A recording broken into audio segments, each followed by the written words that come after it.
Welcome to Married to Movies. Industry insiders John Russell and Tracy Kring live and work happily in cinematrimony. They're sharing behind-the-scenes adventures of writing, producing, and appreciating films. Good morning, babe. Good morning, babe. It was a gully washer last night. Good morning, babe. Hey, what are you doing, babe? I'm here with my brother for his podcast. It's Jared and Angie From Vegas. from Las Vegas.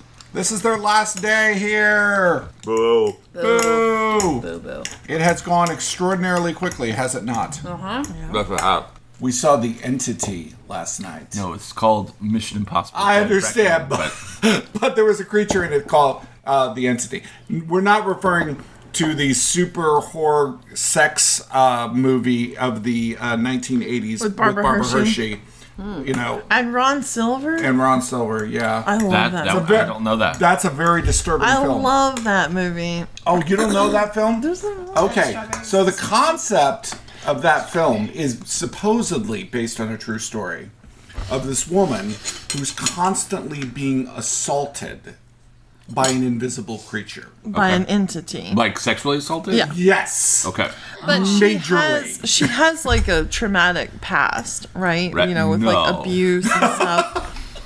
But she's going to like a psychotherapist, you know, and she's like, no, but I'm not, like, I was just laying in bed and this happened and I'm held down and, you know, all this stuff. And he's just like, you know, talking to his group about like what a head case she is. Well, she goes to a paranormal people and they're like, show up at her house and they're seeing shit happening and shit moving and electricity and stuff. And they're like, oh, she's got some big shit going on. So they decide to trap the entity by building her exact replica of her home into a huge gymnasium. But they've got like these big CO2 tanks and stuff that they're going gonna to freeze the entity. try to shoot it at and freeze the entity because he has like a physicality that he can do these things. So they think we'll use these really cold gases to like see if we can freeze him. And Ron Silver's like, you're feeding into her delusion. You're going to make her break with reality, you know. And then, like, the entity starts controlling the CO2 tanks. Whoa. And you're like, what the hell? This is backfiring! So she's, like, running, trying to get to, like, the one little safe zone. And the CO2 tank is, like, blasting CO2 at the safe zone. And the shit's cracking. But he ends up accidentally exploding the tanks onto himself. And he gets frozen, and you see this he's like huge iceberg mound gigantic, of the entity. which really doesn't work. And Ron honestly, Silver's but like, that's- oh shit, you know. and then all the ice explodes and the entity is gone. But they leave that house, and then Is Ron Silver her husband or something? no, No, he's just a psychotherapist. He's the psychotherapist. Yeah. It's Barbara Hershey, and it was like made in the kind of like mid to late 70s, and I feel like it was also speaking to a lot of problems and things that women were going through, and they were not being listened to, or when they would tell people, they were being ignored. It's certainly a metaphor for, Yeah, it's survivor shaming and survivor disbelief. if you like victim blaming, social and victim commentary disbelief. Yeah. or any kind of politics with your horror, it's that kind of movie. It's like a Texas Chainsaw style, Yeah. you know, social commentary. Yeah. So I love that movie. But the entity is the creature. It's basically like, you know, AI squared. In Dead Reckoning. Yeah, in Dead Reckoning, Yeah. in the Mission Impossible movie. And it's like, you know, a malevolent computer program that is doing horrible things. Yeah, the classic Skynet, Terminator, you know, we created this thing as a weapon for like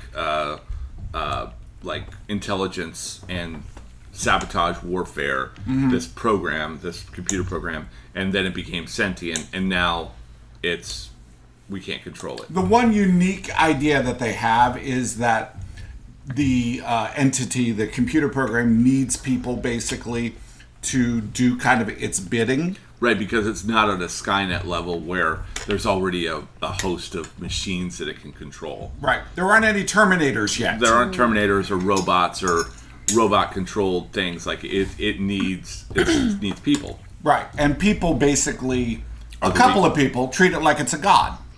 Yeah. Like it has all the information and they follow its dictates. Right, because the thesis of it is that it's got all this computing power, so it knows everything about you, everything you've ever done, and everybody around you. So it basically is predicting probable outcomes. So almost like predicting the future of what's going to happen based on all this data and probable outcomes and nudges from its, so it's like almost omniscient, omnipotent, omnipresent. Yeah, exactly. Well, not omnipotent, omniscient and omnipresent. Right. So 2 of the 3 attributes of God it has. Wow. I watched this thing and they were talking about like ad pop-ups on your phone, you know, and that there's actually like another layer of ad pop-ups that people don't usually know or think about, which is like, let's say because you guys have been with us and we've all been together and my phone is near your phone and Skynet knows this and it's like, well, you were just hanging out with us for a week here and the things that I bought on Amazon and the things that I have in my Walmart cart and the things that I've been looking at, you might also be interested in or have experienced. So, like, you might start to get ads for a toothpaste that I use. That does make sense. Like, maybe I liked that toothpaste. And that is like, toothpaste. originally it was just what you were searching. But it has already branched out into the clusters of situations that you're in.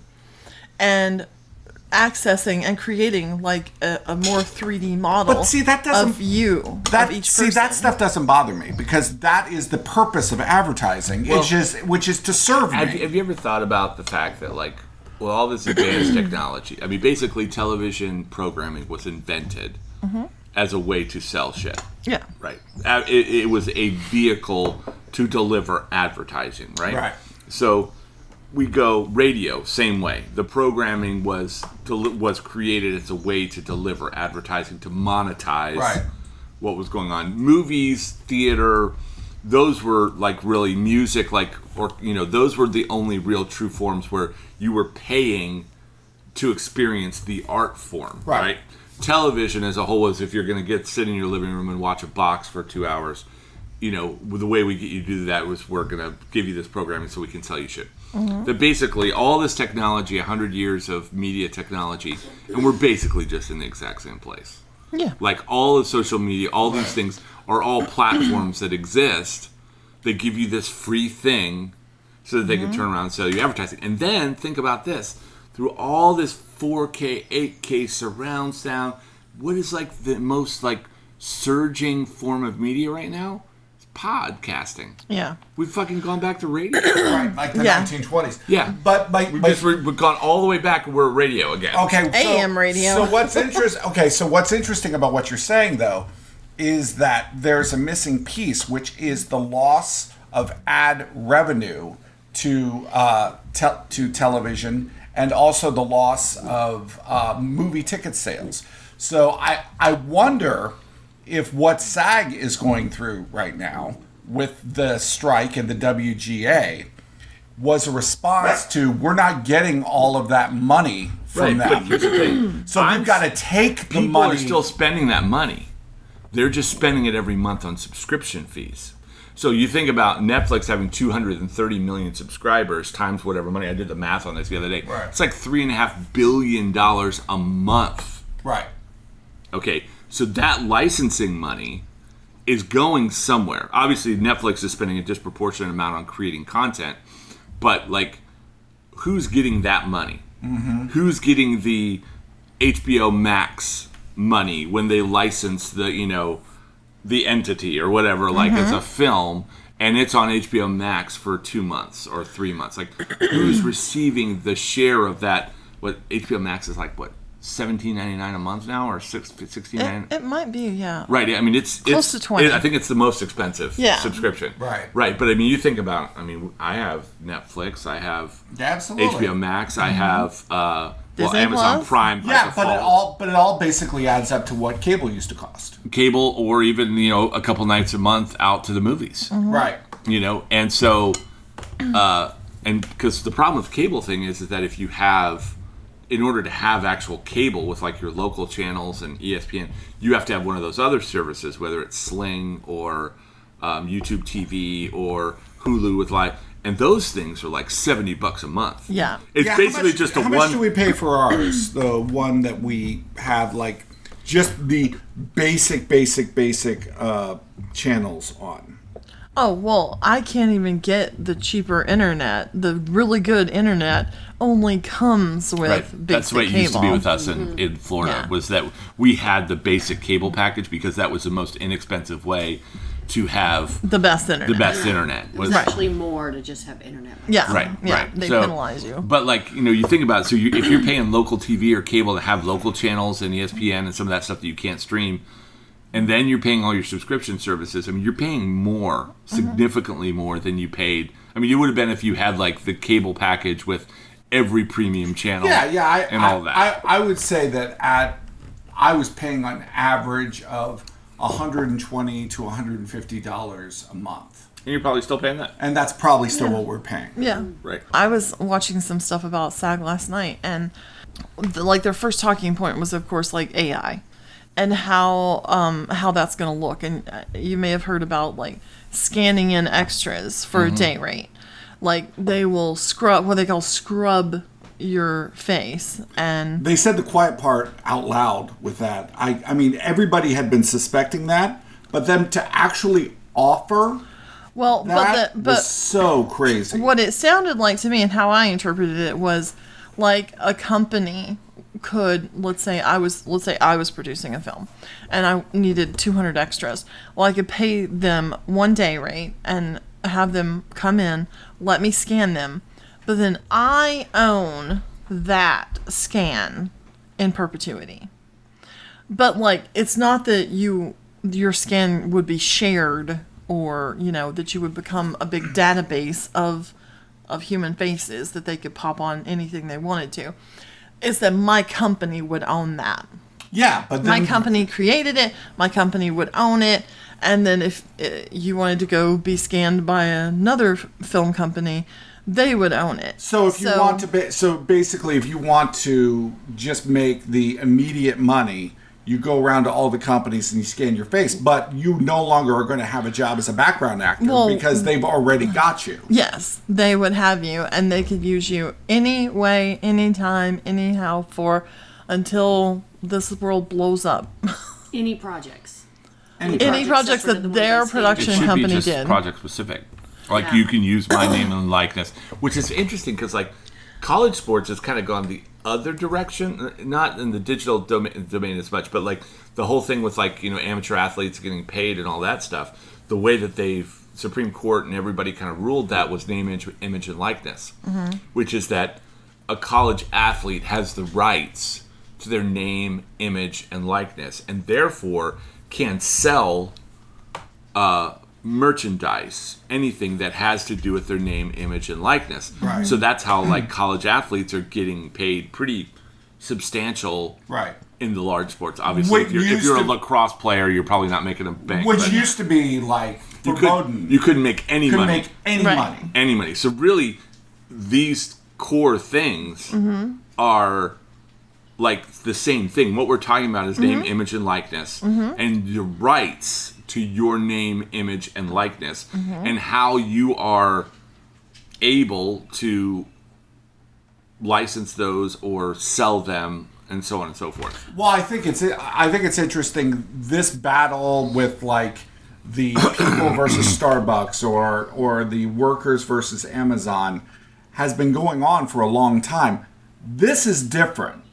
This is one of the larger unions, and definitely the most powerful union in entertainment, that now is taking up the fight against.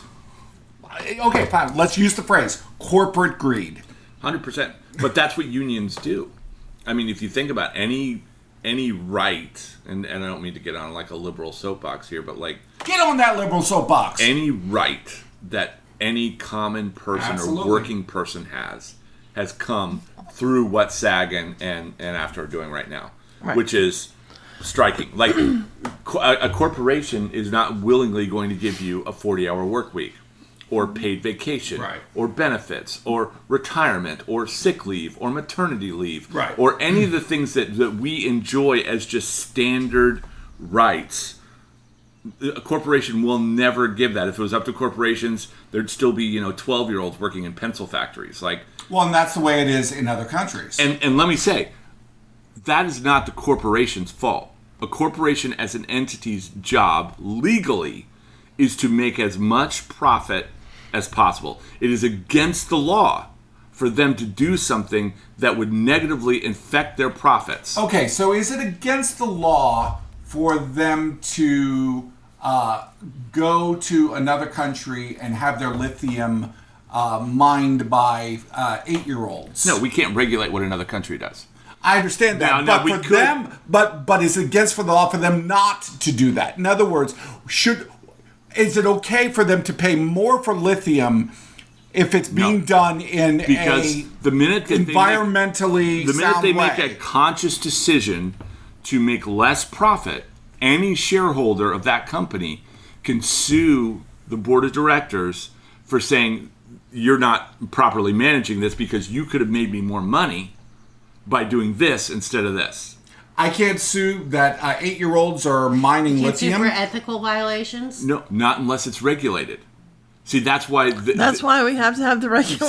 And this is the thing. Like in the last 25 or 30 years, the term union and regulation have become buzzwords, negative buzzwords in our culture, because we're driven by corporate shills who are like, representing corporate interests. When regulation is what makes sure we don't have poison drinking water, make sure we don't have asbestos in our walls or lead in our paint or any of the things that protect us all the time. So the only way the corporation can say is that if America says we will not allow you to import lithium that is mined by miners in other countries, then the corporation has to go, okay, we can't do that. So now we have to spend more for the lithium that's mined ethically or whatever. See, but without that regulation, their hands are tied. So I'm not like, the problem is not corporations. The problem is our lack of willingness to regulate corporations. No, the problem is going public.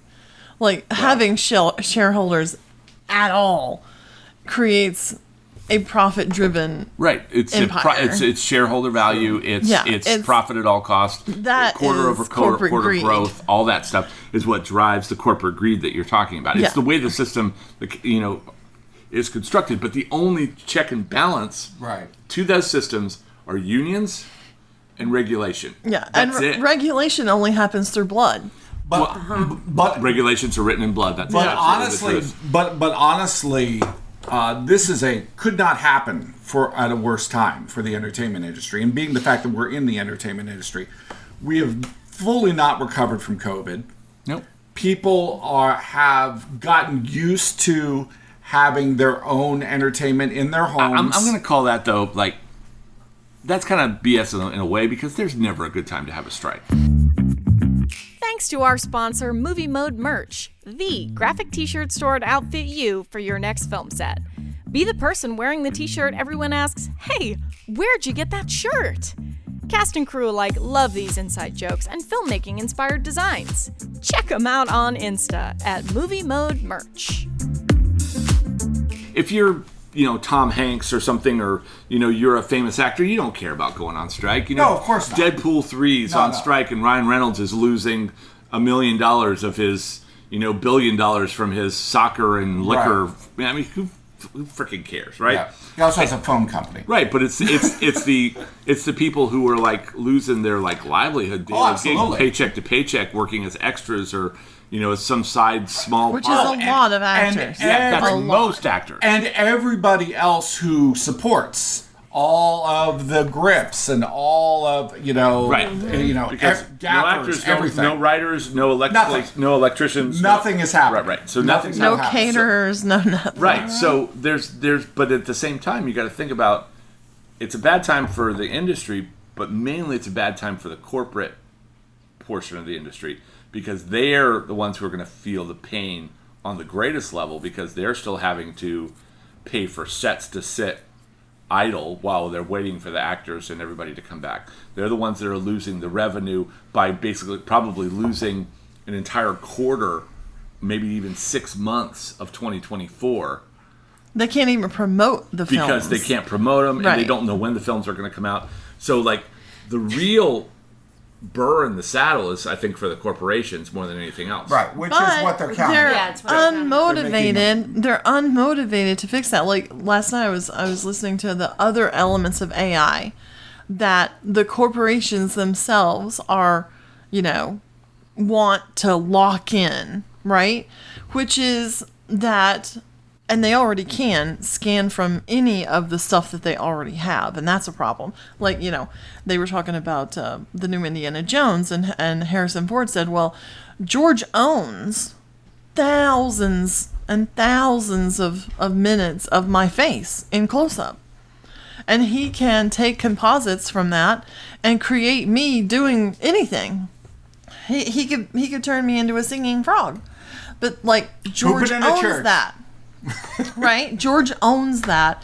Harrison, but see, at that time when Harrison was working with him, he didn't know that that was a possibility in the future.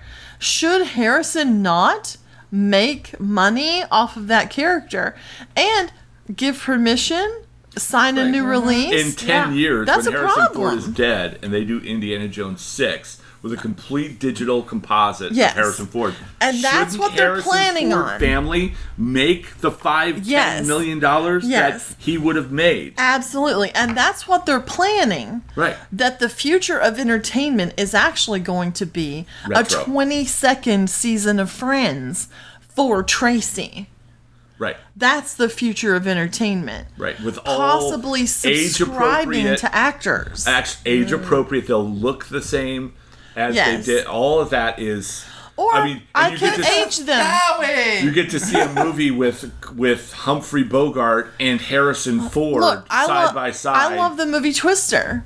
I might just want to sit and watch Twister all day long, but with Harrison Ford and Meryl Streep as the lead characters. I might think that was fun. Or I might put Vivian Leigh and Clark Gable as the lead characters of Twister. Right. And all of that's possible. I don't But give a damn about that twist. there's also a possibility that in the future that actors would have their own subscriptions. That like I'm Harrison Ford. If I owned all of my own scans, if I scanned myself and you wanted to put me into, movies or make more movies with me, you could subscribe to me as an actor. This is insanely Couple bucks a month. complicated. It's This issue is It insanely has to get complicated. figured out now, though, Right. because you see the way that things change so quickly, that's what and was you miss so the great bus. about Yeah. the Black Mirror episode this season. The Jonah's Jonah's Awful. Yeah. Because it was basically just cracking the lid on what you're talking about right now just a little. Like just a glimpse into what is possible and what it means not just for content creation but also for the actors and the people that are involved in these projects, or actually not involved at all. At all. That you're basically your name and likeness could be doing something that you find repulsive or repugnant and you would never personally agree to do. Well, forget about if you have a porn subscription and you can have Meryl Streep and Harrison Ford having sex. Well, forget about that. Of course, that's the first thing that people are going to do. That's It's like going they to- started the internet, and the first thing people did was porn. Was porn. Like, I mean, it's crazy, but like That's a musical song, isn't it? The internet is for porn. I don't know. Yeah, I think it is. I think there it's from something. Yeah. and they're already doing it. I mean, like, even the Forrest Gump technology, way back when that came out. I mean, they're already, have been doing it where they're able to put characters in situations they were never in. So it's like, yeah, that family, that person, they can scan Humphrey Bogart for an old film. They can Right, colorize like it easily. Indiana Jones 6 could be Indy in World War II doing his spy shit, which everybody wants to see, right? And he just steps into Casablanca, and there's Humphrey Bogart, right? Like, Yeah. Like, Greenlit. right, exactly. Done. Well, I mean, done. And here's the thing: I don't have a problem with that. It sounds fun. I think just because it sounds fun doesn't mean it's going to be any good. But look, if in Indiana Jones, we were having trouble with that kid. Yeah. The 15-year-old that she's friends with. Yeah. What if we could have replaced it with Short Round? That would have been awesome. That would have been awesome. But those are the possibilities that AI is going to bring. I don't mind that kind of stuff is cool, but like that. But Short Round would need to get money. Yeah, Short Round should get paid. Yeah. If he's in. And then it would probably go viral. Like, look at the combinations I put in this movie. It's super cool. Like, and it would go viral, and people would be watching TikToks of Short Round in that. Just like they do mashups on YouTube now and stuff, Right. Okay, so it's the same concept. So let me ask you all this. Speaking as the independents, you don't want to be a ghoul. You don't want to be, someone who's like, oh, well, that means that, there's going to be more opportunities for independents, because I think that what's good for one is good for all. No, what you're looking at is the new independent film movement, and the independent film movement will become the old school movement. Just like people who shot on, 35 and 70 are the old school movement, and Tarantino's like, everything's better shot on film, and they didn't go digital, and then I don't know where the hell they're going to go. But if you go out and you start... keep doing it, because...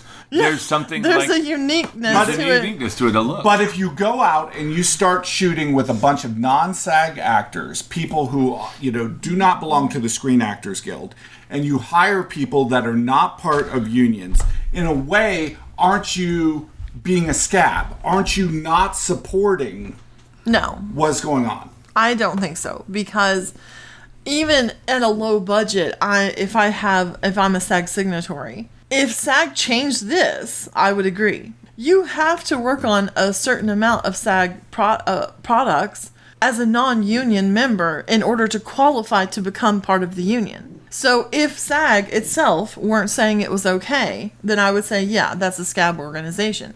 But SAG requires you work and earn your eligibility, right? Right.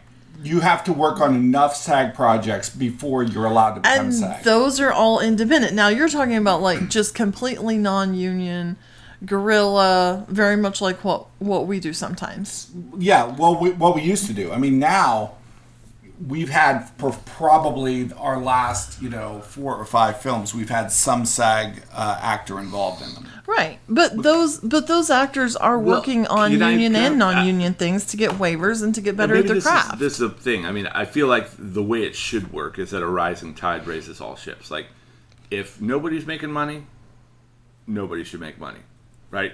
If everybody's making money, everybody should make money. Mm-hmm. So like, if we're talking about like an independent film that's a college student project and they're just, trying to create something for the love of it, right? Then nobody makes money on that, right? There's, I don't know, this is not a non-filmmaker, non-SAG person speaking, but like when Squid Game is making, Netflix $900 million or something, well, don't you feel like the artist should and the actors and all the people involved with that should be getting some kind of a bonus for something being successful? Yeah, absolutely. Well, it's what used to be, residuals. It used to be that. But the thing that streaming services, and this is what SAG actually did.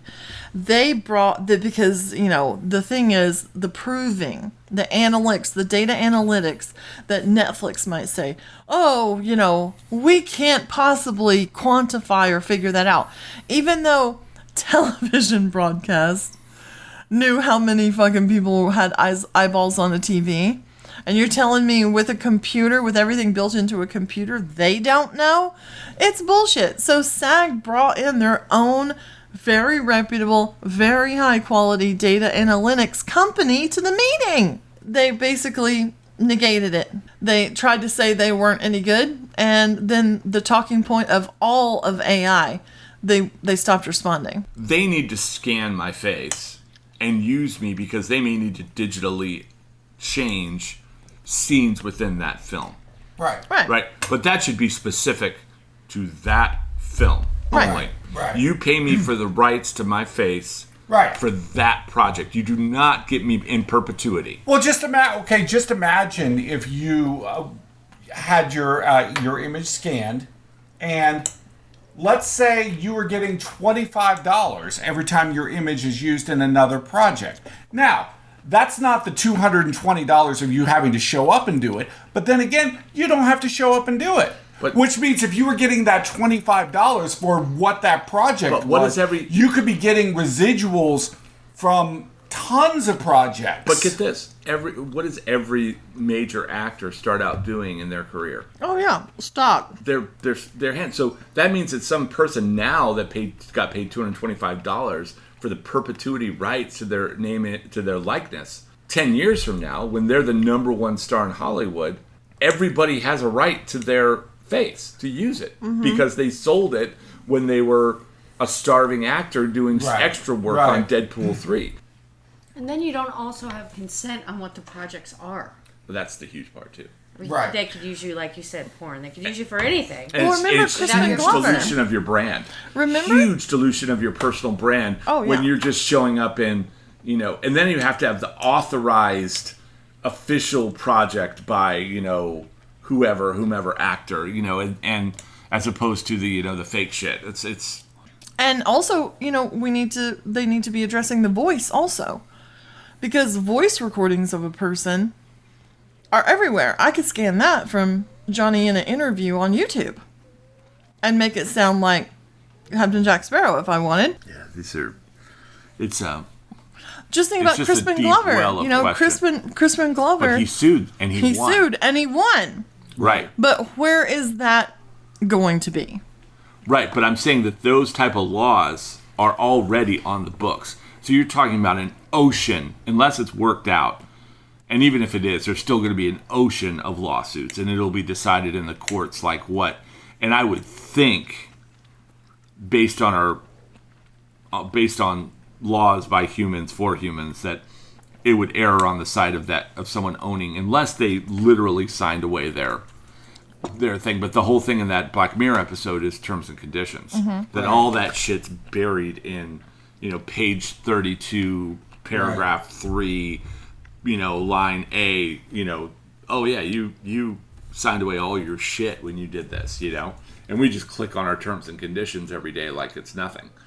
Well, there's even ambiguity that could become a problem in the system we currently have, because let's say I did a trailer for my film and I used a Black Sabbath song in it.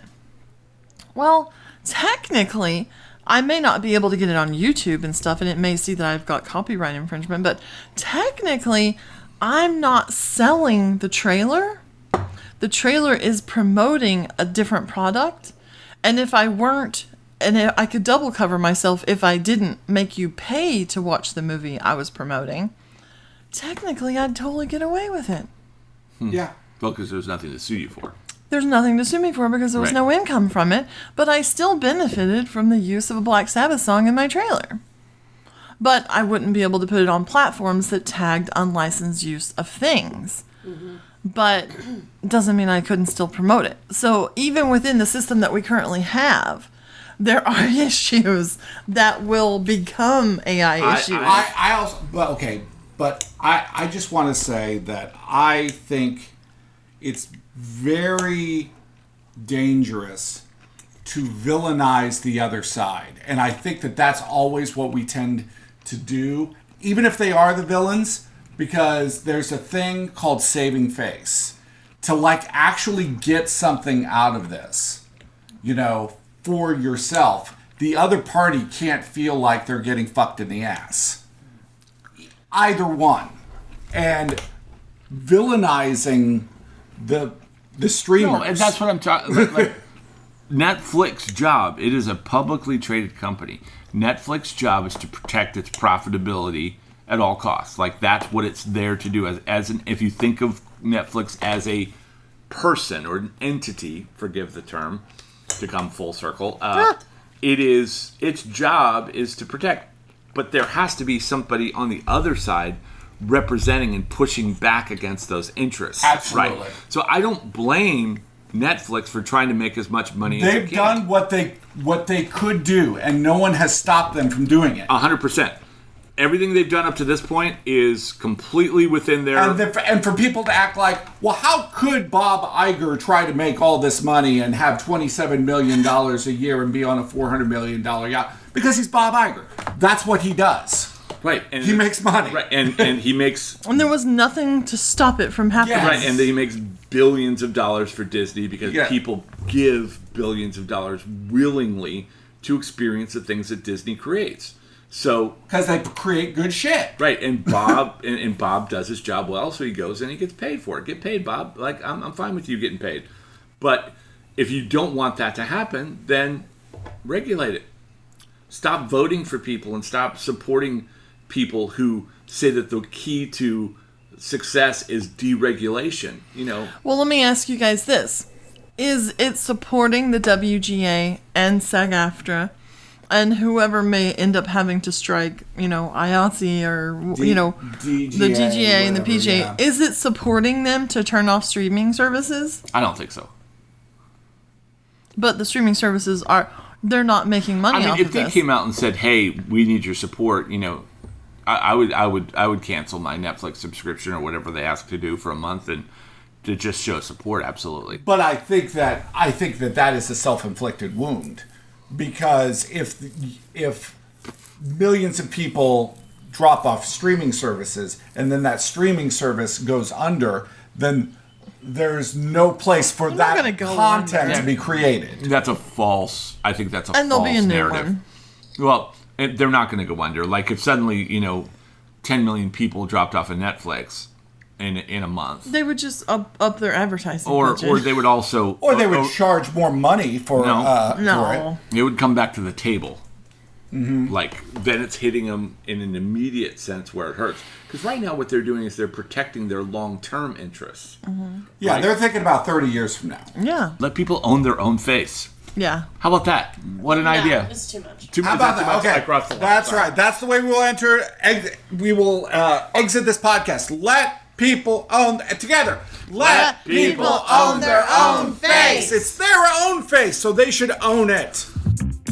It's hard not to get romantic about movies. Thanks for listening to Married to Movies. John and Tracy will meet you for breakfast tomorrow. Thanks to our sponsor, Movie Mode Merch, comfortable graphic tees made by and for awesome filmmakers to wear on set and off. Check them out on Insta at Movie Mode Merch.